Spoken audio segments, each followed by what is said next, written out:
Bonsoir à tous. Et donc voilà, comme promis, on va parler ce soir du libre arbitre. Alors, le libre arbitre, c'est un sujet compliqué, franchement très très compliqué, parce que ça fait poser des questions sur la vie de tous les jours. Les gens se posent des questions, c'est une question très dure à résoudre. Et comment dire, on va rapporter des enseignements des sages qui eux-mêmes se sont posé la question, ont essayé de la résoudre, et c'est exactement tout ça qu'on va voir ce soir. Alors, il y a pas mal de choses à voir. J'espère qu'on aura fini en une partie. Si Dieu veut, j'espère qu'on finit aujourd'hui.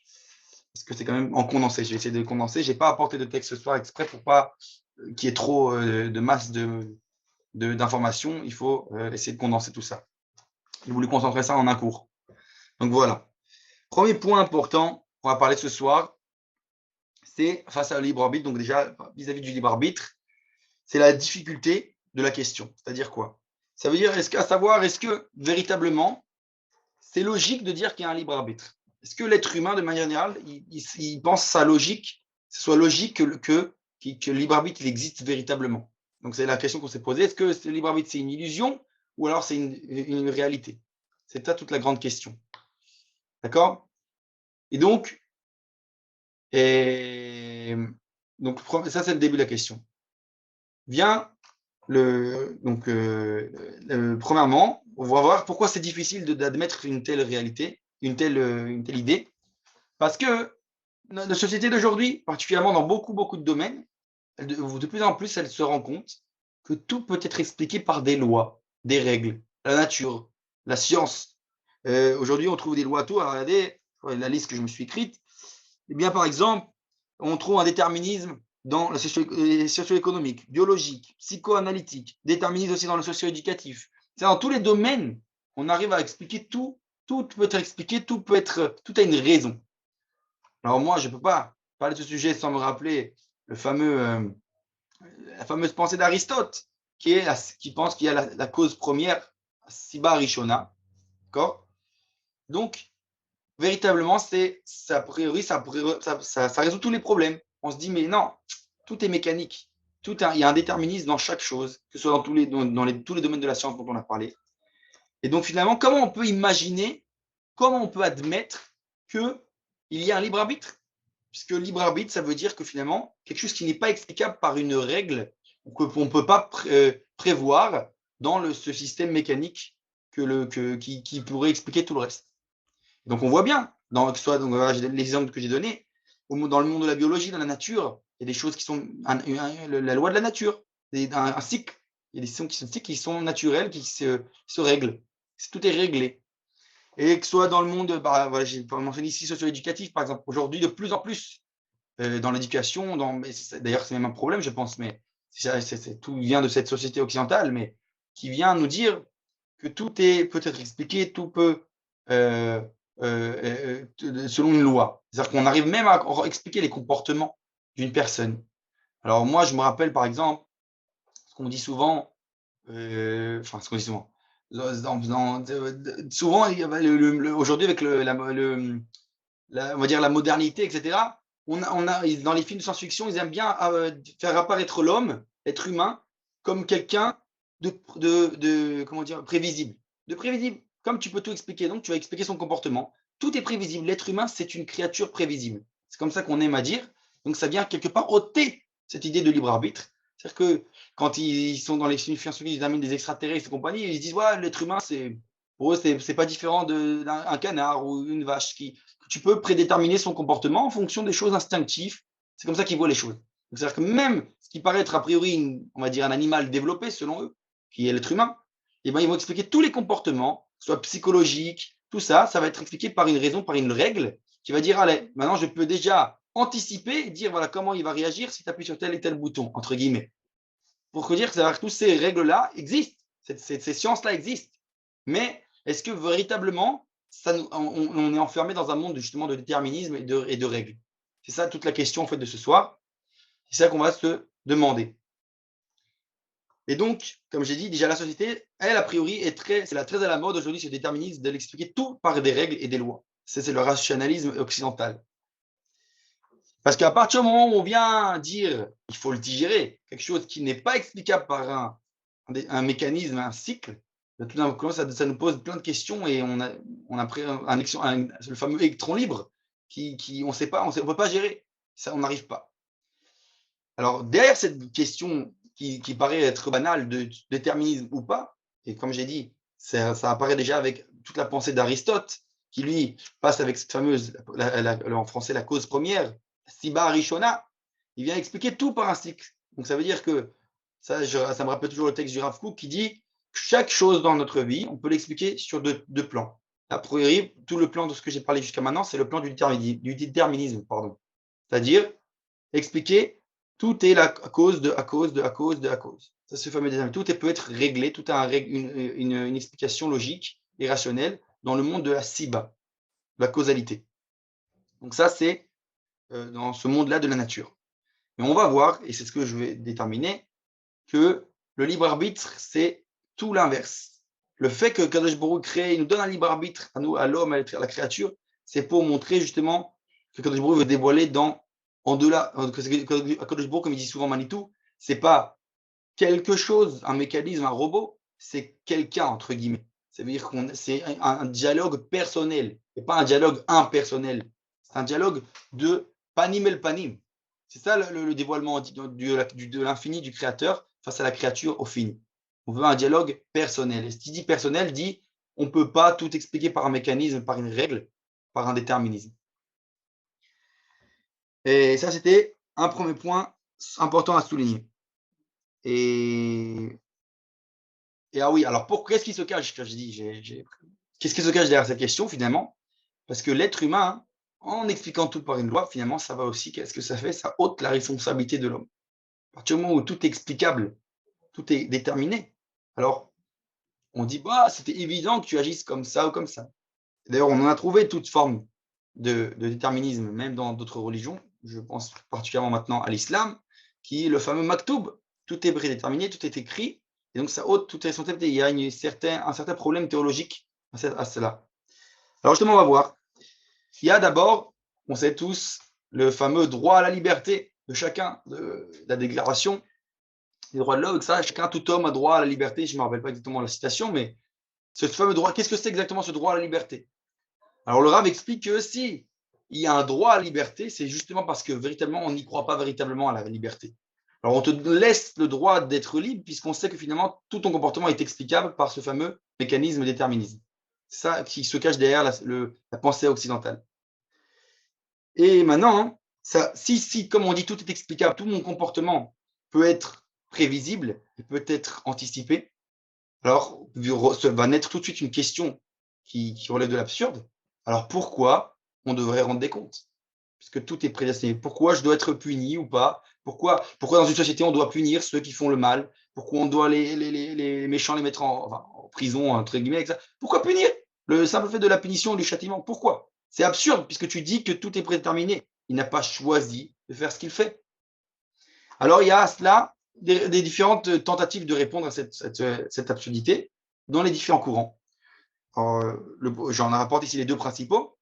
Le premier, c'est l'islam, comme je viens de dire, qui lui dit, bah non, c'est pas un problème, c'est pas absurde de dire cela, de dire que l'homme doit être puni. Pourquoi? Parce que c'est la volonté de Dieu. A priori, c'est le plus facile. Il s'est on va dire, acquis de l'obligation. Il a dit, c'est la volonté de Dieu que tu reçois ta punition. Même c'est un ordre divin et c'est tout. C'est pas parce que tu mérites pas, c'est l'ordre de Dieu. Ça, c'est la réponse de l'islam. Maintenant, dans le monde occidental d'aujourd'hui, qui est finalement le fruit, la conséquence de toute une civilisation chrétienne antique, eh bien, c'est l'inverse. Eux, ils disent, en vrai, on ne devrait pas punir. On ne devrait pas. Pourquoi? Parce que véritablement, ce n'est pas lui qui est responsable de ses actes. C'est très d'actualité aujourd'hui, où on voit des meurtriers, des gens qui doivent être exemptés, et toutes sortes de choses bizarres. Pourquoi? Parce qu'on dit, c'est vraiment, on peut pas. Mais alors, pourquoi on les punit quand même? Bah, c'est parce que c'est l'obligation de la société d'écarter le danger. Donc, si un meurtrier, il est meurtrier, juste pour le bien de la société, on doit l'écarter, l'empêcher de faire le mal. Mais en vrai, il n'est pas responsable totalement de son meurtre. Ça, c'est le monde occidental. Et en fait, ça serait pas c'est pas un jugement lorsqu'on le juge, c'est une simple mécanique. On a dit une espèce de. C'est comme ça que la société fonctionne. C'est comme ça que le monde occidental fonctionne. Et en fait, par cela, en résolvant le problème de cette manière, le monde occidental va dire en d'autres termes, eh bien, ça ne sert à rien. On délégitimise le fait qu'on peut dénigrer le mal et louer le bien. Parce qu'il n'y a pas de mal et il n'y a pas de bien, tout est déterminé, tout est mécanique. C'est ça le problème. D'accord? Donc ça, c'est le deuxième point important. Maintenant, le troisième point, c'est quelle est l'opinion du judaïsme sur la question, sur cette fameuse question très connue du libre arbitre. Alors, d'abord, je l'accentue, il faut le préciser, que le judaïsme, lui, il est clair sur la question. Le libre arbitre, c'est un des fondements du judaïsme. C'est l'homme est complètement libre, véritablement, et ce n'est pas une illusion. D'accord? Ça, c'est un premier point. Maintenant, c'est vrai, le judaïsme aussi, ça l'admet, qu'il y a une part de naturel en l'homme. L'homme, il est, comme on dit, d'un côté, Betselem Elohim, à l'image divine, donc il a une part d'infini en lui. D'un autre côté, un Faradama, il est fait de la poussière de la terre, il a sa part de naturel. Comme on sait, ce qu'on avait parlé la semaine dernière au Yetzerara, c'est ce part naturel qui est en lui. Alors la part naturelle, c'est vrai qu'a priori, elle peut être, être expliquée de manière mécanique, déterministe, quelque part. Mais vu qu'on a une autre part en nous qui est la part d'infini, donc l'âme, en fait, elle est au-delà de ce déterminisme, au-delà de toute cette impersonnalité, si on peut dire ainsi, de ce mécanisme. Et c'est ça le yin. C'est ça que le judaïsme vient affirmer. Grâce à notre âme, en fait, on est véritablement libre. Alors, il y a quand même, à cause de on va dire, pas parallélisme, pardon, ce duel, on va dire, entre l'âme et le parti naturel qui est en nous, ben, ça va créer un métar, une tension. Et il y a différentes, on va dire, approches, je ne parle pas que maintenant du judaïsme, mais les même antiques, à savoir comment les gens géraient cette, on va dire, plus ou moins de tension, comment répondre à cette question-là. La première approche, il y en a 4 en tout. La première approche, c'est l'approche de l'idolâtrie à l'époque. Avant, l'idolâtrie, c'était quoi l'idée de l'idolâtrie? C'est que l'homme, pardon, c'est que la liberté, c'est qu'une illusion. Pardon, excuse-moi, four. Pardon, toute la création est libre, ça c'est l'idolâtre. Il pense que toutes les êtres, toute la créature est libre, entièrement libre à 100 000%. Et donc, et donc il faut quelque part, quoi, il faut essayer on va dire, de donner sacrifice, on va dire, parce que chaque chose a une force libre en soi, et donc c'est ça toute l'idée idolâtre, je vais faire un sacrifice au soleil ou à telle et telle force de nature, parce que chacun est libre. Il y a une espèce de cette tension entre les différentes créatures libres, et c'est ça l'idolâtrie. Que tout peut se développer à tout moment dans toute direction. Aucun déterminisme. Ça, c'est l'idolâtrie antique. Une autre réaction, c'est le positivisme, qui lui, au contraire, dire que la liberté n'est qu'une illusion. Comme on l'a dit, il va tout expliquer par ce fameux cycle, ce mécanisme de l'humanité. C'est l'inverse, totalement. Ensuite, il y a la troisième approche, le panthéisme de Spinoza, donc, qui lui affirme une chose étonnante. Il dit que finalement, le seul véritable libre, qui est véritablement libre, c'est Dieu. Mais le problème, c'est que lui, il dit que Dieu, c'est la nature. Donc, à partir du moment où il dit que c'est la nature, il a, entre guillemets, enfermé Dieu dans une sorte de mécanique, on a dit justement impersonnel, déterminisme. Ça, c'est l'approche de Spinoza. Encore une fois, je vais très brièvement, je ne vais pas allonger sur les différentes approches. La quatrième approche, c'est justement celle des prophètes et des sages d'Israël, des Rachamé Israël, des Nevi'im. Ils disent l'homme, il est libre, totalement. Mais, et donc, il y a des lois, même s'il y a des lois qui régissent le monde, il est libre. Mais le truc, c'est quoi? C'est que, quelque part, ces lois, on va dire, qui régissent le monde, elles sont le fruit de la liberté de Dieu. Donc, librement à, ce qu'on a Kabbalah, on appelle le Sodat Tzimtzum, il a régi des lois. Et donc, c'est la volonté de Dieu. Et donc, à travers nous aussi, il nous a donné aussi cette liberté, cette part d'infini qui est en nous, notre âme. Donc, ça veut dire qu'il va falloir, encore une fois, trouver la synthèse entre ces deux priori contraires. D'un côté, tout peut être déterminé. De l'autre, on a dit, on est complètement 1000% libre. On est libre de faire chaque choix. Et, si je résume, on va dire en d'autres termes, on va essayer de simplifier dans un autre langage, ce que je viens de dire, ça fait 4 possibilités. La première, on a dit, c'est tout est Hachem. Quand je dis Hachem, je parle de Yud Kevavke. Ça, c'est l'idolâtrie. C'est-à-dire que tout peut partir dans toutes les directions, il n'y a rien de prédéfini. La deuxième, c'est tout est Elohim, le fameux nom d'Hachem qui est dans Ateva. qui va, lui, se dévoiler dans un certain déterminisme de la nature. Ça, c'est le positivisme. La troisième, c'est dire que Elohim ou Hachem, c'est donc Spinoza, qui dit que le Yud Kevavke est enfermé dans un cycle d'Elohim, donc de nature. Et la quatrième, c'est celle, donc, on a dit, de la Torah, Hachem ou Elohim. Non, Hachem, le transcendant, l'indéfini, a choisi lui-même de se dévoiler aussi à travers le fini, à travers le déterminisme, le mécanisme, le monde naturel. Et donc, il n'est pas diminué par cela, il n'est pas réduit à cela. C'est un de ses dévoilements. Ça, c'est à comprendre. Et maintenant, ça ne cache pas, comme on l'a dit, le judaïsme ne va pas se voiler la face en disant que oui, il y a une part de déterminisme dans le judaïsme aussi. Ça veut dire qu'il y a des choses qui nous sont imposées, qu'on ne choisit pas, qu'on n'a pas choisi. Comme la fameuse phrase Akol bidei shamaim, utz mirat shamaim. Chose qu'on n'a pas choisi, où je suis né, dans quelle culture, quelle famille, etc., etc. Plein de choses c'est des faits naturels, je nais avec. Après, la question, c'est qu'est-ce que je fais de ça? Est-ce que je serai injuste ou un méchant? Est-ce que je vais être sadique ou rachat? Ça, c'est mon choix. Mon libre arbitre va me faire choisir les choix dans ma vie qui vont me pousser à choisir qui je veux être. Avec tout ce qui m'est imposé, qu'est-ce que j'en fais de cela? Ça, c'est le véritable choix de la liberté. Et maintenant, quatrième point, comme j'ai dit, et je l'ai déjà allusionné maintenant, quelle est la source de cette liberté? Alors, la source, comme on a dit, c'est la Neshama, là, parce que c'est elle qui est notre part d'infini, notre part donc de non défini, quelque part, qui ne peut pas être expliquée par un espèce de mécanique. Et donc, on dit, Hachem Akadosh Baruch Hu nous a donné un libre arbitre. Pourquoi? Parce qu'en fait, finalement, à travers notre libre arbitre, on dévoile la liberté d'Hachem.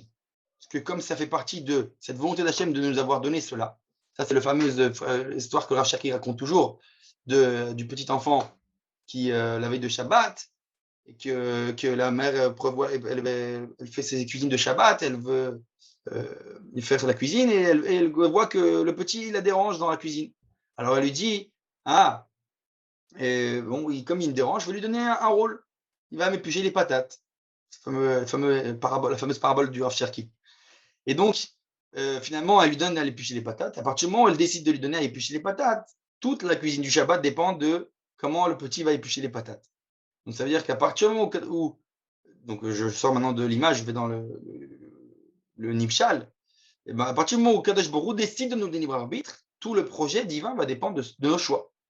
Kadosh Baruch Hu, à travers nos choix, on dévoile ce libre choix qu'il a fait à Kadosh Baruch Hu de se dévoiler à travers nous. D'accord? Ça, c'est important. Et donc, c'est pour ça, ces fameux, j'ai envie de dire même dans ce qu'on dit Anivaou Oshiana, dans le sens alors, c'est vrai que le Anivaou Oshiana de Sukkot, souvent dans le Bavli, du moins, on l'écrit sans le Anivaou, c'est un des noms d'Hachem, mais on l'écrit sans le Aleph à la fin. Alors que dans le Yerushalmi, le Talmud de Jérusalem, il écrit avec le Aleph, comme si c'était pour dire moi et lui, nous sommes qu'un. D'accord? Bon, ça, c'est une autre histoire. En tout cas, et donc on dit notre liberté dévoile la liberté divine. Donc notre liberté d'un monde qui est limité, défini, donc dans le monde du fini, va dévoiler la liberté infinie divine d'Akadosh Baruch. Et maintenant, et là, ça peut expliquer justement pourquoi l'homme, justement, parfois choisit de faire le mal, parfois choisit de faire le bien. Parce qu'en général, il est complètement libre, ce n'est pas une illusion. Donc s'il est complètement libre, dit qu'il est complètement libre, et comme il n'y a pas de mécanisme de déterminisme, alors il a la possibilité aussi de parfois choisir le mal. C'est ça tout, on va voir la complication de la question. Et en fait, pourquoi? Parce que les Kadosh Baruch Hu, il a créé les deux, d'office, dès le départ. Alors c'est vrai qu'il y en a beaucoup qui veulent expliquer que le mal ne sort pas d'Hachem, et ça, Raot, mais Hachem, tout ça. Mais en vrai, quand on regarde ça, si on parle on va dire, du mal de manière individuelle, on va dire détaillée. Mais alors, l'existence du mal en soi, Kadosh Baruch Hu l'a créé, ça faisait partie du projet. À travers ce mal, ça dévoile quelque chose de très grand. On l'a vu aussi ça la semaine dernière avec le Yetzirah, on avait dit que Tov Meod, cette fameuse force qui engendre une autre force, qui est plus grande. Et là, je rapporte un midrash pas très connu, qui est rapporté, il s'appelle, comme ça qu'on l'appelle, le midrash du décès de Moshe Rabbeinu. le Midrash Rabbah rapporte tout un dialogue entre Akadosh Baruch Hu et Moshe, à savoir pourquoi tu dois mourir. Et ils discutent si tu dois mourir parce que si c'est parce que tu as fait la faute les eaux de Meriva, il y a toute une discussion, un dialogue qui se développe entre Moshe dans ce Midrash et Akadosh Baruch Hu. Et au final, et on va dire à la fin du discours, vraiment je résume. Moshe dit, non, pardon, Hachem lui dit, ah, tu sais pourquoi tu dois mourir? Parce que tu as tué l'Égyptien. Moshe, qu'est-ce qu'il répond? Il dit, comment? J'ai tué l'Égyptien? Toi, tu as tué tous les premiers-nés.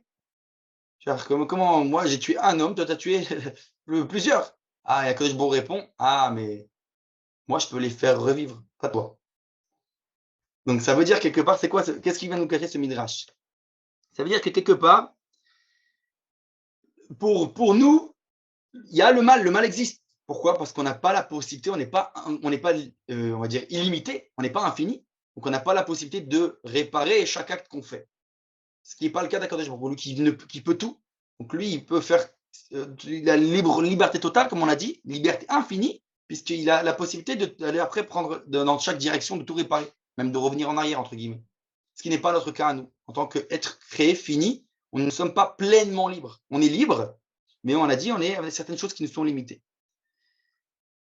Et c'est ce qui, en fait, vient nous donner finalement le fait que l'on doit choisir de faire le bien. Pas parce que Kadosh Baruch Hu aussi comme on a dit, il va étudier aussi le mal de certaines personnes pour le projet divin, de manière collective. Mais nous, en tant qu'être fini, on ne peut pas se permettre de dire, ah, je vais faire le mal et je vais essayer de faire son nom d'Hachem, l'Echem Shamaï. Quoi? Parce que justement, on n'a pas la possibilité de voir tous les engendrements et de réparer si jamais erreur, ce qui n'est pas le cas de l'infini. Kadosh Baruch Hu lui-même. Ok? Ce sont des points assez importants que je dis là. Et avant de continuer, est-ce qu'il y a des questions? Parce que j'ai dit, c'est compliqué ce sujet. Il ne faut pas hésiter à poser des questions. Une chose qui n'est pas claire, n'hésitez pas à ouvrir votre micro 5 minutes ou même par le chat, comme vous voulez. Ok, s'il n'y a pas de questions, je continue. Alors là, je touche à un cinquième point. Un cinquième point, je vais voir justement, chez les sages, même chez les Chachamim, il y a eu plusieurs approches à la fameuse question du libre arbitre. Quelle est la question d'abord? On a dit, savoir cette fameuse contradiction a priori entre ce qu'on appelle Ayedia et Aprira. Le fait que Kadosh Baruch Hu sait tout ce qu'il va avoir, ce qui va se produire. D'un autre côté, je suis libre. Mais si je suis libre, alors comment il sait ce que je vais faire? Parce que ça veut dire que je ne suis pas libre, alors c'est une illusion. C'est la fameuse question. Là, il soulève la question. Et donc, il y a plusieurs approches. La première approche, et d'ailleurs qui est très souvent remise en question, et on va voir que justement les sages sont très, on va dire, ils sont sortis contre cette opinion-là, c'est celle du Ralbag. Le Ralbag est connu pour avoir des opinions bien à lui. Et le Ralbag, il dit, bah oui, effectivement, il n'y a aucun problème à dire que Akadosh Baruch Hu ne sait pas ce que je vais choisir. Très, très choquant. Il dit non, c'est pas, ça serait comment il dit, ça serait dénigré de dire que Akadosh Baruch Hu ne sait pas quelque chose qu'il est censé savoir, mais quelque chose qu'il ne peut pas savoir puisque c'est nous qui allons choisir. C'est pas un problème de dire pour lui que Hachem ne sait pas. Étonnant. Et là vient tout de suite, bien sûr que dans l'histoire c'était pas tout de suite, mais l'opinion de Rabbi Rizdai Karakash, qui lui va complètement violemment s'opposer à cette opinion-là. Il dit c'est pas possible, c'est de la kfira, c'est interdit de dire une chose pareille. Mais lui, en voulant, entre guillemets, aller contre cette opinion erronée, va aller à l'extrême opposé, jusqu'à dire non, véritablement, on n'est pas véritablement libre. C'est une illusion. Libre arbitre, on a l'impression qu'on est libre, on a l'impression qu'on choisit, mais véritablement, on ne choisit pas. Et donc, tout de suite, Rabbi Yitzhak Rabbanel, troisième opinion, il va dire, alors j'ai rapporté ça, oui, voilà, il dit comme ça, regardez, je le cite, il dit Venivalti mirot arav achassid הזה בורח מסרב באש כפירת המפרשים ונופל בה באחרונה. Donc il dit, je suis complètement, j'étais étonné de voir que ce Rav Chassid, il parle du Rabbi Chazdai Karakash, qu'il a voulu fuir du feu de la kfira de certains commentateurs, il s'entend le Ralbag, et il dit, et finalement, il est tombé Ba'achona, lui-même, il est tombé en disant une autre kfira aussi, qui est dire que le libre arbitre n'existe pas, qui n'est qu'une illusion. Et donc, il dit c'est un gros problème. Parce qu'il dit le libre arbitre, c'est un des fondements du judaïsme. Et donc, le Rabbi Yitzhak Abravanel, il ne voit pas d'autre solution que de quoi? De revenir à quelqu'un qui a déjà, a priori, soulevé cette question à l'origine, le Rambam. Qui le Rambam a sa réponse bien à lui. Mais le Rambam, il a été apparemment mal compris parfois. Le Rambam, il écrit a priori, alors lui aussi, je n'ai pas ramené les. Pourquoi que ce soit trop lourd, je n'ai pas ramené tous les textes ce soir, je suis désolé, mais je vais les dire oralement. Le Rambam lui dit que on ne peut pas soulever cette question de Yedia avec Prira. Pourquoi? Parce qu'il faut, pour soulever cette question, d'abord comprendre c'est quoi Yedia Hashem. Qu'est-ce que ça veut dire Hashem sait? Tu dis Hashem Yodea. Qu'est-ce que c'est Hashem sait? Pour dire une chose pareille, il faut comprendre que c'est quoi le Da'at Hashem. C'est quoi Da'at Hashem? On n'en sait rien. Il dit on n'a aucune possibilité de le savoir.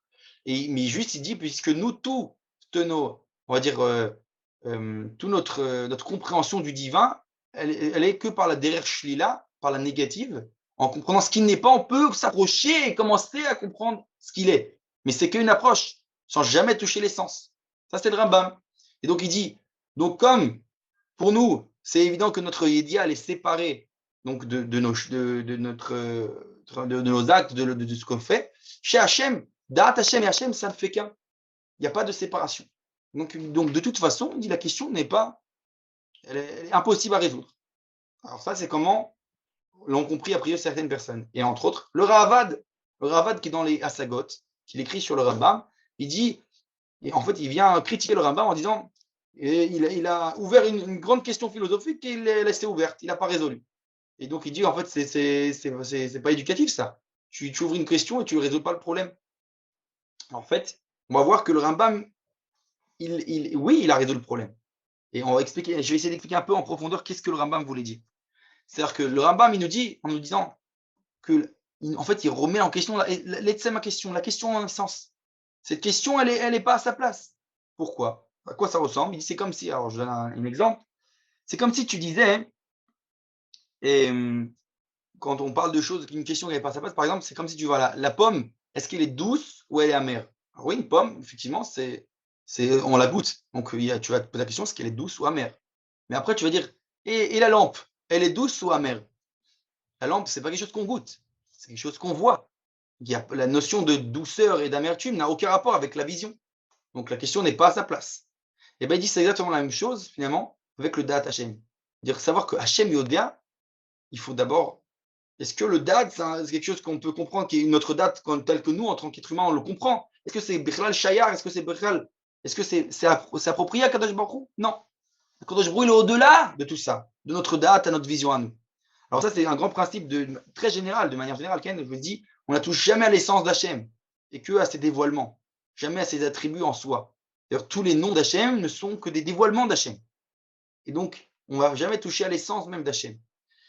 Et donc, le Rambam, il dit souvent les théarim, ce qu'on appelle, les attributs qu'on lui porte, c'est en fait qu'un dévoilement. Et donc, en fait, on les donne certains noms, même si ça dans notre langage à nous, c'est utilisé dans une autre manière.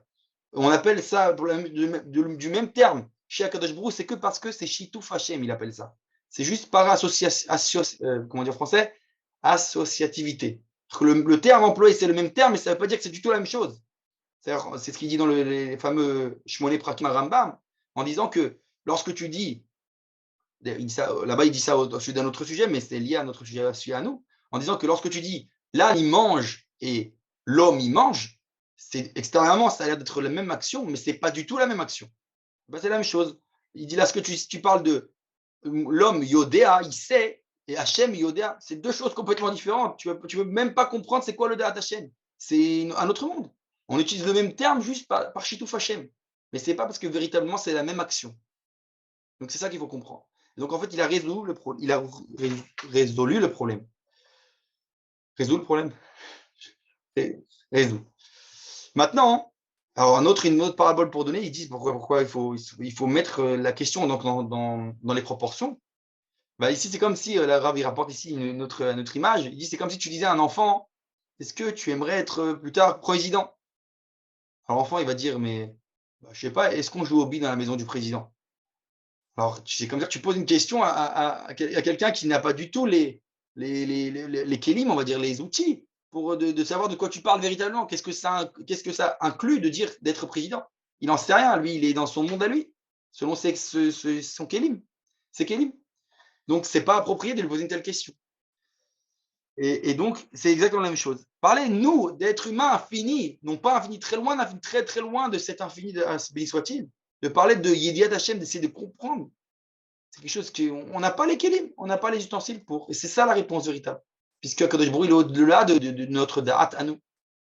Nous, on est limité en tant qu'être fini. C'est ça qui fait. C'est un fait. C'est un fait que l'homme est limité. Ça, je pense que ce n'est pas un secret que les religieuses gardent à eux. Tous les êtres humains en sont plus ou moins conscients à un moment donné de leur vie.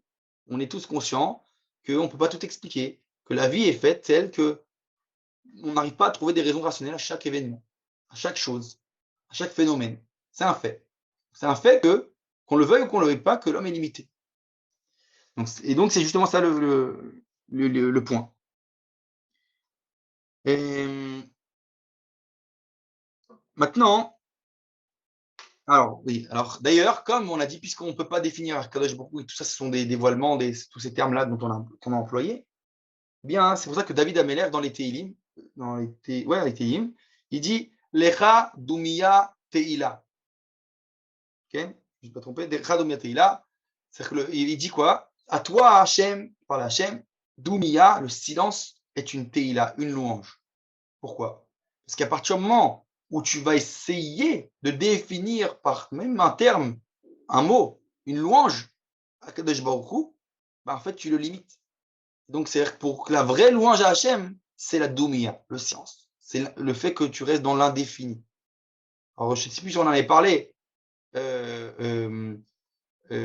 lorsqu'on avait parlé du silence à plusieurs reprises. Le silence, on a dit, c'est le cri le plus profond, parce que c'est l'indéfini. C'est quelque chose que tu ne peux pas réduire dans des mots. C'est ça la grandeur. Ça exprime l'infini. D'ailleurs, c'est pour ça que dans les moments de souffrance, on avait dit, on est un des plus grands, j'ai envie de dire, ribours de liaison avec Kadosh Baruch Hu. Parce que c'est quelque chose de très profond qui dépasse toute compréhension intellectuelle, même sentimentale. C'est au-delà de tout, de chaque chose. Ça, là, on goûte à l'infini véritablement, à travers la souffrance. C'est parce que c'est indéfini. Alors, quel télim, je ne m'en rappelle plus, il faudra que je vérifie. Je vais regarder.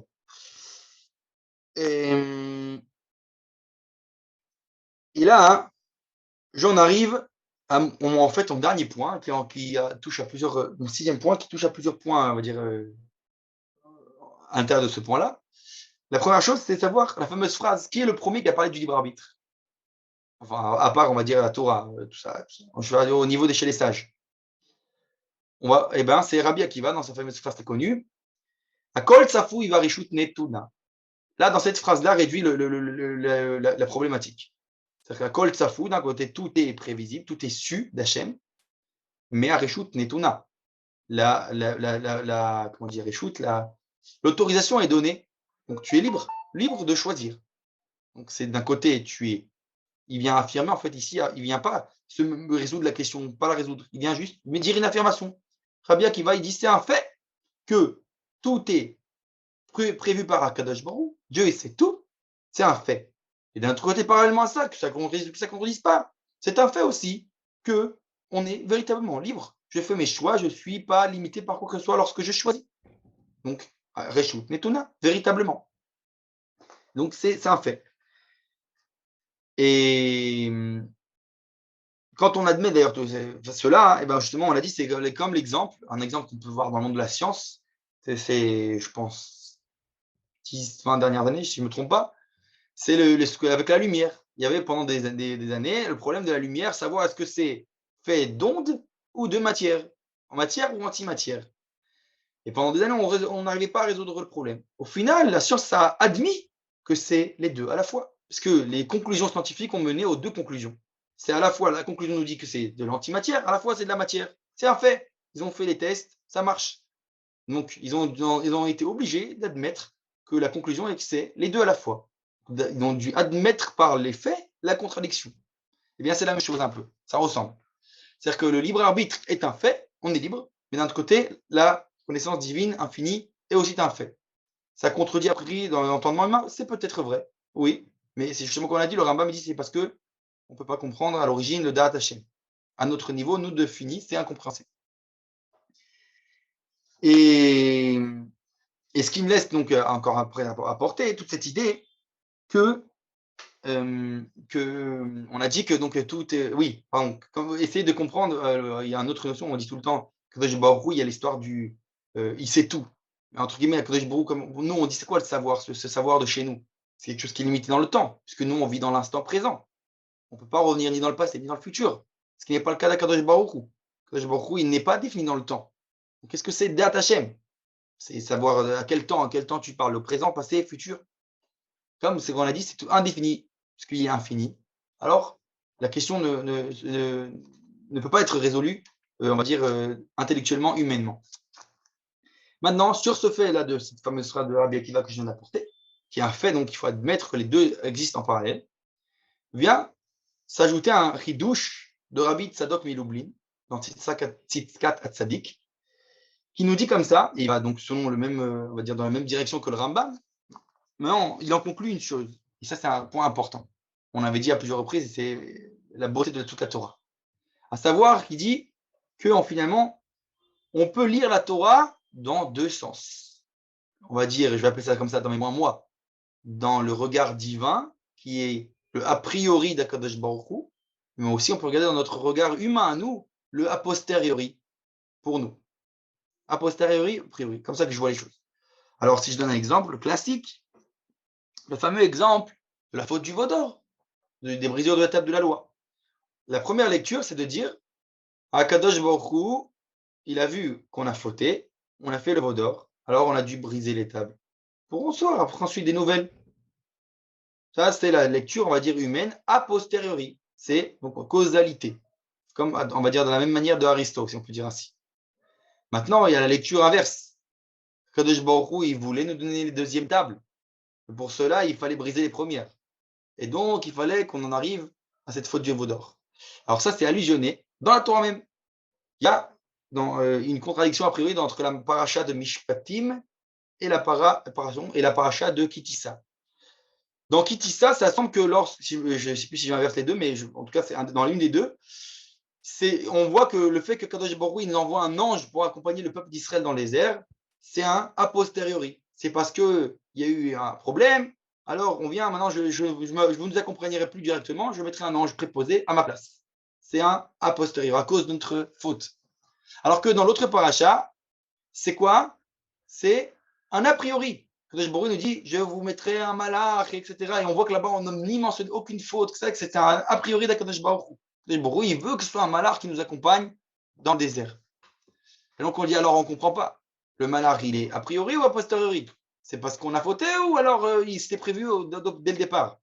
Alors Rashi, là-bas, à la hâta, comme on dit à l'endroit, il explique, il dit, Khan, il a dévoilé en fait qu'il savait qu'il a été din lerto, qu'ils étaient voués à fauter. Vous voyez bien, donc quelque part, elle était prévue la faute.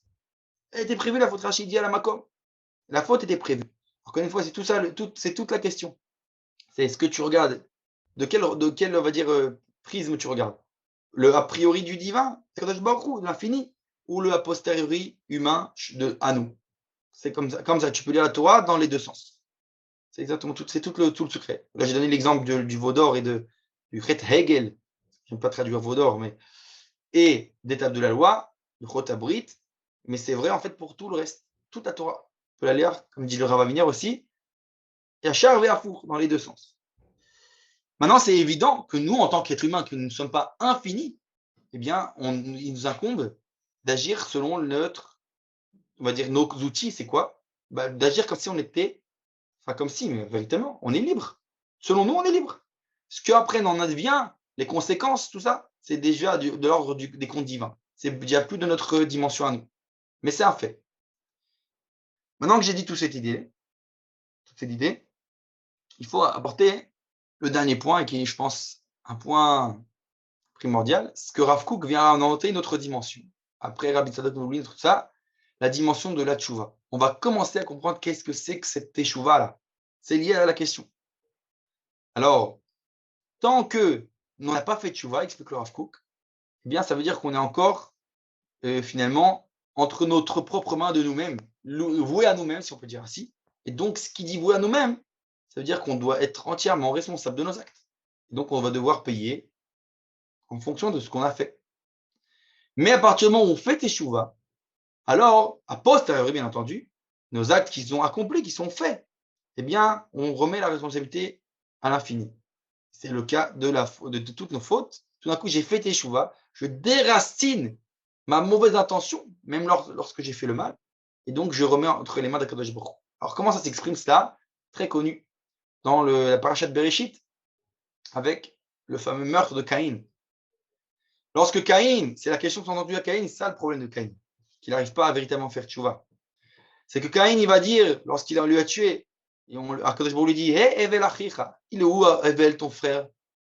Et Caïn de répondre, Ashomer achi anochi, moi, suis-je le gardien de mon frère? Alors ça, c'est la belle traduction française.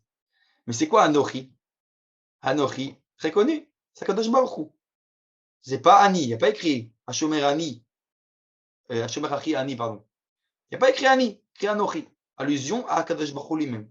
Sous-entendu, il dit Caïn, à Akadosh Baruch Hu, n'est-ce pas toi, Akadosh Baruch Hu, le gardien de mon frère?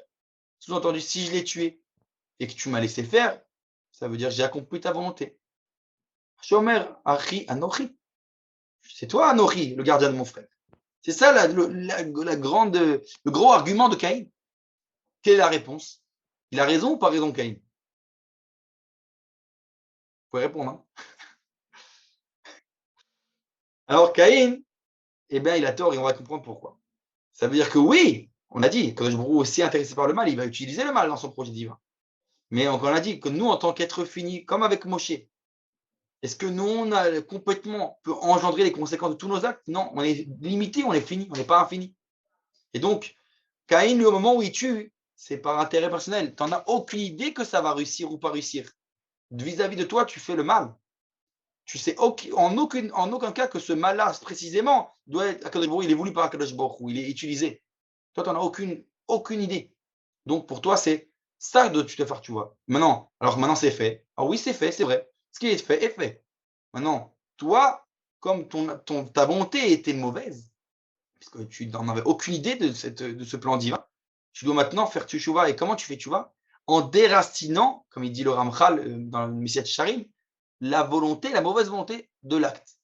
Comme on disait, comme si, je prends une image peut-être, les ballons d'air qu'on gonfle, les ballons des fêtes, si le ballon c'est l'acte, il est a priori neutre. Il peut être utilisé, bien sûr que vis-à-vis de nous, il peut être mal ou bien, mais vis-à-vis de Kadosh Baruch Hu, il est neutre. Kadosh Baruch Hu, il dit, hop, là, tu as mis une mauvaise intention dans cet acte. Une mauvaise intention, tu as voulu faire le mal. C'est mauvais. Alors, lorsque tu fais, tu vois, vas-y, sors-moi cette mauvaise air, on va dire, cette mauvaise intention, des racines, et tu remets en fait la responsabilité à Kadosh Baruch Hu, tu fais tes chouvas, et l'acte, il reste, il existe. Mais de toute façon, tu lui as mis une bonne intention. Et c'est ça qui est dit chez les sages lorsqu'ils disent que celui qui fait teshuva, par amour, zdonot les frotte les srouyot. C'est-à-dire que même ces actes intentionnels deviennent des sroutes, des mérites, parce que finalement, il a participé au projet divin. Encore une fois, mais ça, il ne peut pas le faire a priori. A priori, il n'en a aucun cas, aucune idée. C'est pour ça que nous, en tant qu'être fini, en tant qu'être humain, on n'a pas le choix que de choisir à faire le bien. Mais si malheureusement, chas shalom, on est tombé et on fait le mal, là, il y a possibilité de teshuva, de réparer. Mais tant que nous ne ferions pas de teshuva, alors on doit prendre des comptes pour le mal qu'on a fait. C'est exactement ça l'idée de la teshuva. C'est-à-dire que le Rav Kook a bien l'idée de la teshuva, qui est une idée très profonde, sur cette histoire de Caïn et Abel. Donc il lui dit, toi, Caïn, t'aurais pu. Caïn ne fait pas teshuva. C'est ça tout le reste après du Tanakh, en expliquant que Caïn, il va perdre, il prend pas l'occasion pour faire teshuva véritablement. C'est ça toute l'histoire. Et ça, c'est l'idée de chacun d'entre nous. Comprendre que on doit s'efforcer de faire le bien. On doit faire notre maximum. Parfois, on est limité, alors on échoue, on fait des erreurs, on peut se tromper, on va faire des fautes, ras shalom, ça peut arriver. Mais il faut savoir qu'il y a toujours un tikkun, ça c'est la grande émouna qu'a le judaïsme dans la teshuva. Ça veut dire que donc ça vient bien réparer. Alors là, je vais ouvrir une petite parenthèse. Contrairement à l'islam et au christianisme, où l'idée de la tchouva, il est problématique. C'est-à-dire, dans l'islam, la tchouva n'existe pas. Maktoub, tu ne peux pas réparer. Tu dois juste recevoir le châtiment parce que c'est la volonté d'Hachem, comme on l'a dit au départ. Dans le christianisme, la tchouva, c'est véritablement une illusion. C'est du bluff. Tu fais pas véritablement tchouva, ça n'existe pas la tchouva. C'est du kiilou, fait semblant. C'est une ashlaya, comme on dit en hébreu. Une illusion. Et donc, ça veut dire que quoi? Comme c'est une illusion, tu ne peux pas véritablement réparer puisqu'ils sont pessimistes dans leurs racines, puisque là, il y a la faute originelle qui pose problème. On en avait parlé aussi la semaine dernière quand on a parlé du Yetzirah, qui chez eux est la conséquence d'une faute et qu'il n'y a pas d'espoir. Ce n'est pas pris en compte dans le projet divin à l'origine. Alors, de toute façon, la tchouva, bah, c'est quoi? C'est comme c'est qu'une illusion, c'est du folklore. Alors, vas-y, mets 3 pièces à la tzedaka ou la tête dans le mikvé, c'est fini. Donc, il n'y a pas de véritablement, on ne demande pas de faire véritablement un changement, on va dire, dans la racine de ton être. Ce qui n'est pas le cas du judaïsme. La tchouva est simple d'un côté, puisque une pensée de tchouva, c'est déjà tchouva. Mais d'un autre côté, on te dit, il va falloir faire des efforts pour réparer. Il va falloir montrer que tu as fait une tchouva sincère. Ça ne veut pas dire, encore une fois, ça ne vient pas conditionner la tchouva. Mais ça vient, oui, dire que ce n'est pas quelque chose d'automatique, ce n'est pas une illusion. C'est réel. La tchouva, c'est un fait. Est-ce que tu prends responsabilité de tes actes ou pas? C'est ça toute la question. Est-ce qu'il y a des questions? N'hésitez pas, ouvrez vos micros, posez des questions. Parce que je vous ai dit, c'est un sujet hard. J'espère que ça doit peut-être poser des questions, qui se peuvent essayer. Alors, allez-y. Je ne prétends pas avoir toutes les réponses, mais on peut essayer. Il n'y a pas de réponse? Pas de questions, pardon? Sûr? Alors, on va dire que j'ai abordé, on va dire, de peur voilà, de ne pas avoir le temps de finir. Du coup, j'ai abordé tous les points que je voulais aborder ce soir. Mais quand même, c'est important de rajouter que, enfin, moi, je trouve que cette idée-là que je viens de dire, elle apparaît à plusieurs endroits dans la tefila. Ou lorsqu'on dit dans le sidour, alors je lis un sidour ici, je vais peut-être le citer directement. On le dit ça, alors, déjà, je crois, dans le Birkot HaShachar, et aussi dans l'Ishtabach, dans la tefila, on dit comme ça. Une seconde, hop.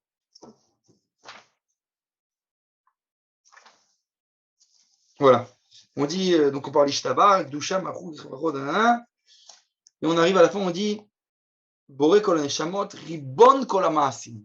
Akadosh Baruch Hu, tu es le maître de tout acte. Regardez, on relie à ce que j'ai dit tout à l'heure.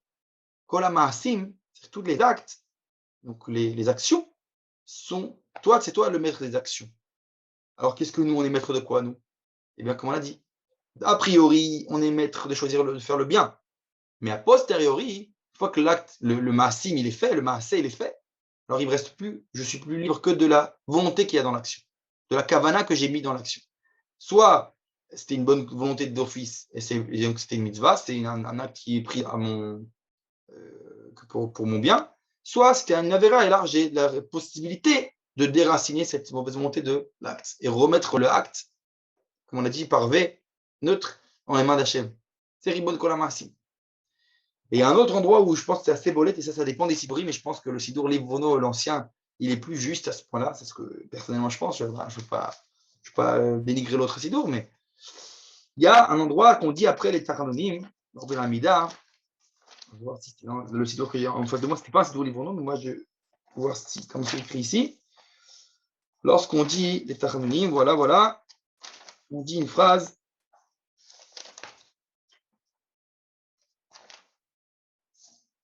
Et voilà, on dit comme ça. Voilà. Ronenu va'anenu ki en banu ma'asim. Donc, et miséricorde de nous, réponds-nous, qui en banu ma'asim, parce que nous n'avons pas de ma'asim, d'acte, d'action. Alors, il y a certains sidorim, et alors je suis content que dans celui-là, il n'y a pas, parce que ça veut dire que c'est comme les livres, non? Dans certains sidorim, il y a écrit en banu ma'asim tovim. Il rajoute le mot tovim. On n'a pas de bonnes actions. C'est-à-dire qu'on vient me demander pardon, je n'ai pas fait de bonnes actions, je fais que des mauvaises, alors je viens demander pardon. Ils ont voulu comprendre ça dans ce sens-là. Mais non, je pense que la véritable signification, c'est celle-là, celle qui est dans l'ancien sidour du livre, non, le premier imprimé à l'époque, où il dit on n'a pas véritablement d'action, puisque les actions ne sont pas véritablement à nous. On a, oui, choisi, a priori, selon notre perception des choses, de le faire, c'est tel ou tel acte. Mais au final, savoir si j'ai fait le bien, on a dit le bien, c'est me compter à mon bon escient, à mon bon compte.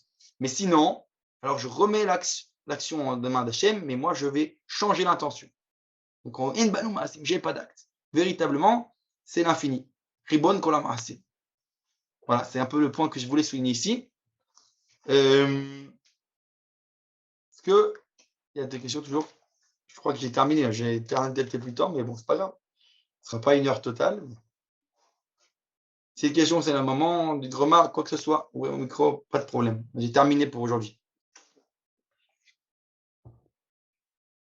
Bon, alors c'est une question un peu piège, Ok. puisque Hachem crée son monde en 6 jours, et à chaque fois, on a une dualité complémentaire. On a par exemple la lumière et l'obscurité, et les 2 cas sont évoqués avec le mot tov. Donc ça veut dire que l'un et l'autre sont bons. Alors comment faire, nous, dans notre quotidien, pour définir ce qui est bon et ce qui est pas bon? Voilà, déjà, alors moi, je ne me Puisque rappelle plus. d'une une Puisque même dans les une deux, c'est marqué Tov bien pour le ciel. sûr, Ça, je ne tout me est rappelle plus. créé Ok. systématiquement, et donc c'est en gros, c'est qui suis-je pour me permettre de juger d'une situation et de dire que ce qui me semble être bon est vraiment bon et ce qui me semble être mauvais est vraiment mauvais? Alors, j'ai envie de dire comme ça. Premièrement, on a reçu une Torah qui, a priori, nous accompagne. Il y a des mitzvot, l'ota assez, assez. Ce que tu dois faire, ce que tu dois pas faire. C'est première chose. Dans cette Torah, bien sûr, il y a plein de commandements, plein d'injonctions qui nous incombent. Et donc, en fait, elle nous donne, d'ailleurs, la Torah le dit explicitement. Mais tu vas choisir Bacharta Bachaim, tu vas choisir le Otov, etc., etc., et pas le mal. Donc, ça, c'est premièrement. Mais c'est évident, on va dire, si on était, j'ai envie de dire, objectivement, si on peut dire ainsi, qu'au niveau individuel, comme c'est tout le cas de ce qu'on voit, des marloquettes entre les différents stages, à savoir à chaque instant présent, quel est l'acte bon à faire. Ça, il y aura des discordes. Certains vont dire, là, maintenant, il faut faire comme ça. La doit être comme ça, parce que on a dit la c'est une dynamique au final. Donc, selon la situation, chaque shra va penser son opinion. Alors, c'est pour ça que dans l'absolu, absolu, on ne pourra pas dire, ah, moi, j'ai plus raison que l'autre. Bah, tu peux le penser. C'est-à-dire que tu ne peux pas non plus annuler l'opinion de l'autre. Mais d'un autre côté, ça n'enlève en rien notre ishtadlut. Alors ça, je l'avais dit, je ne sais plus si c'était la semaine dernière ou pas, quand j'ai parlé de une autre phrase de Pierre Cavotte qui dit, comment c'est la phrase, une seconde, non, ça va me revenir, c'est, je l'ai, la phrase de Pierre Cavotte qui dit que, ah, אין עליך לגמור את המלאכה, אלא אין אתה רשאי להתבטל ממנה. C'est ce que je dis. On ne nous demande pas d'accomplir le plan infini final. C'est pas trop. Nous, on est fini, on n'est pas infini. Mais nous, on doit faire notre part. Donc, ça veut dire, c'est pas à toi de terminer le travail, dit la Mishnah, אין עליך לגמור את המלאכה, אבל אתה לא רשאי להתבטל ממנה. Mais ça ne veut pas dire que toi, tu peux t'annuler de ta part à toi du projet. Donc, ça veut dire, moisson Mekelim, comme on a dit chacun, avec sa perception, son prisme, avec son rave, ce qu'il a choisi, c'est les rave, etc. La Torah nous donne les outils pour faire le choix, mais au final, c'est mon choix. Mon choix n'est pas le choix d'autrui. Donc, c'est-à-dire que moi, j'ai fait ma ishtalout selon ma perception. C'est tout ce qu'on nous demande. Le résultat, l'objectivité, on va dire, c'est pas entre mes mains, en tant que moi, être fini. Ça, c'est justement grâce Baruch Hashem. D'ailleurs, c'est pour ça que toute la Torah, l'étude, on a parlé d'études. Si à travers l'étude, on va savoir quoi le bien. Mais l'étude, c'est à deux. Il faut cette interaction, cette dynamique. Donc finalement, ça, c'est comme ça que se dévoile l'infini. C'est comme ça qu'on dit Shtam Shelomdim, Shrina Benehem. La Trina, elle est dans Shtam, pas un. Parce que c'est cette dynamique, c'est ce divin qui se dévoile à travers la dualité, la dynamique d'un duo. Et ça commence par deux, bien sûr, et deux, c'est le début de la multiplicité. Alors est-ce Voilà. que la 2e partie de la réponse ne serait pas aussi dans un autre critère? Puisque la Torah n'est donnée qu'à partir de Moshe et des patriarches n'ont pas la Torah. Vous avez parlé de Caïn. Eh bien, ça veut dire qu'ils vivaient malgré tout avec ce que vous avez défini comme le bien et le mal et le libre arbitre. Mais ils n'avaient pas la Torah. Donc, qu'est-ce qui les faisait, qu'est-ce Alors, qui les animait? Il y avait bien alors, quelque très chose bonne d'autre. question. Très, très bonne question. Alors, moi, je vais vous dire ce que j'ai reçu du Rachaki sur ce sujet-là, qu'il y avait ce qu'on appelle, si on peut ainsi, hein, ce qu'on appelle, il dit Rachaki qu'il y a un midrash qui rapporte le fameux bâton de Moshe. D'où il vient ce bâton? Le midrash, alors déjà, le midrash dit qu'il y avait les noms d'Hachem écrits sur ce bâton. Et ce bâton, il a récupéré chez Yitro, dans son jardin. Midrash dit que Yitro lui-même l'avait pris au tombeau de Yosef lorsqu'il est fui. Il était conseiller de Pharaon. Il est fui là-bas de chez Pharaon après avoir été conseiller chez Yitro. Et il a pris avec lui le bâton qui était dans le tombeau de Yosef. Puis Yosef lui l'a reçu, alors je ne me rappelle plus toute la liste, l'a reçu d'un tel, des patriarches, je crois, etc. Ça remonte jusqu'à Adam Arishon. Et donc finalement, il y a eu une génération, depuis Adam Arishon, il dit qu'eux, en fait, ils ont transmis des secrets des Shemot Hashem. Donc ils n'avaient peut-être pas la Torah dans le sens que nous on la connaît, mais ils avaient quelque chose de dévoilement Hashem, un certain dévoilement, qui leur permettait, oui, bien entendu, on sait tous qu'il n'y avait pas de Esther Panim à l'époque. C'est-à-dire que même les Ovdei Avodazara, tous les idolâtres voyaient la présence divine manifeste. Alors peut-être que oui, ils l'ont réduit, d'ailleurs, comme on en a parlé, ils l'ont perçu d'une manière, on va dire, idolâtre, petite, enfantine, mais ça reste une perception du divin.